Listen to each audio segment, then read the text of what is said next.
لا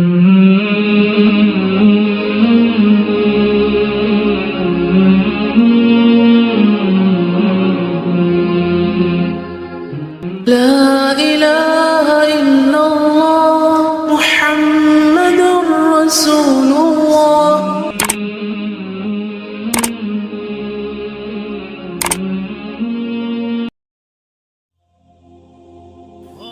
اسلام نے عورت کو جینے کا حق دیا. عورت کی تعلیم کے بارے میں کوئی خواب نہیں دیکھ سکتا تھا. اسلام نے عورت کی تعلیم کو باپ کا، شوہر کا فرض قرار دیا.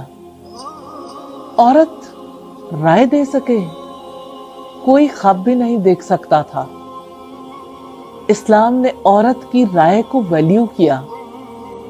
مال رکھنا، مال کمانا، عورت اس بارے میں امیجن نہیں کر سکتی تھی. عورت کو وراثت میں حق دلوایا. عورت کمائے تو اس کے مال کو اس کا مال قرار دیا. اسلام نے حقوق تو سارے ہی عطا کیے ہیں جو مرد کو بھی دیے ہیں، لیکن ذمہ داریوں میں کمی کی ہے. مال کمانا عورت کی ذمہ داری نہیں ٹھہرایا. عورت بیوی ہے تو اس کے لیے شوہر کمائے گا، بیٹی ہے تو باپ کمائے گا، ماں ہے تو بیٹا کمائے گا. عورت کو اسلام نے کتنا ویلیو کیا. عورت کے لیے عزت ہے، عورت کے لیے وقار ہے.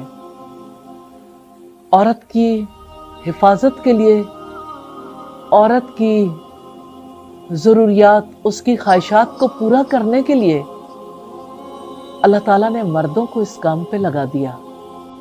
اتنی عزت، اتنا ریگارڈ، اتنی رسپیکٹ اسلام کے سوا کسی اور مذہب، کسی اور آئیڈیالوجی میں نہیں ملتی.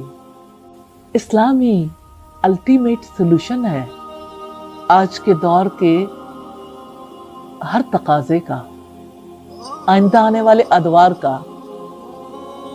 اللہ تعالی ہمیں اسلام کو پڑھنے اور سمجھنے کی توفیق دے.